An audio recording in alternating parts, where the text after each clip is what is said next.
పశ్చిమ గోదావరి జిల్లా ప్రధాన కేంద్రం వీరవాస మండలంలో మద్యం ఏర్లై పారుతోంది. మద్యం దుకాణాలు నిబంధనలు తుంగలో తొక్కుతూ అమ్మకాలు నిర్వహిస్తున్నారు. జిల్లాను ప్లాస్టిక్ రహిత జిల్లాగా మార్చాలని కలెక్టర్ నాగరాణి, జేసీ రాహుల్ కుమార్ రెడ్డి ఎంతో కృషి చేస్తూ ప్రజల్లో చైతన్యం నింపారు.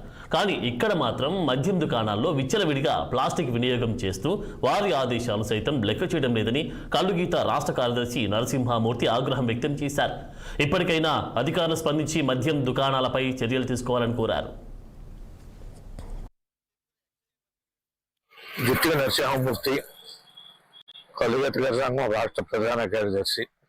కాలంలో సంక్రాంతికి 4 రోజుల ముందులో రాజమండ్రిలో సభ జరిపి బెల్ట్ షాపులు ఎవరు పెట్టారో అనుమతించేది లేదు, మద్యం ఎంఆర్పీకే అమ్మాలని చెప్పేసి చెప్పిన ఎక్సైజ్ మంత్రి గారు 4 రోజులు గడవకుండా విపరీతంగా మద్యం ధరలు పెంచి వాళ్ళ కార్యకర్తలకి, కూటమి నాయకులకి లంచాలు మామూలు ఇవ్వటం కోసం బ్రాండ్ షాపుల యజమానుల మీద దోపిడీకి పాల్పడ్డారంటే సిగ్గుచేటుగా ఉంది.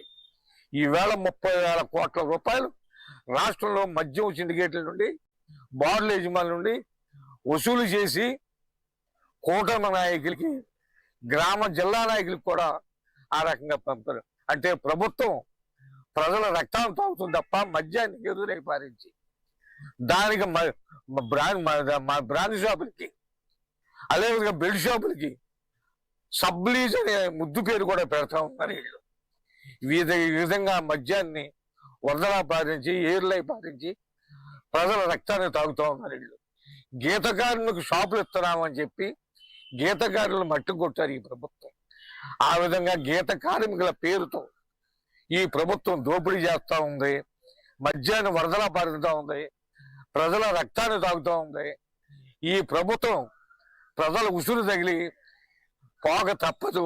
ఈవేళ కేరళ ప్రభుత్వం ఉందంటే లిక్కర్ మీద ఆధారపడి బతకట్లే. ఈ ప్రభుత్వం లిక్కర్ మీద, మద్యం మీద, దోపిడీ విధానం మీద ఆధారపడి ఆంధ్ర రాష్ట్ర ప్రభుత్వం ఈ రోజు బతుకుతూ ఉన్నది.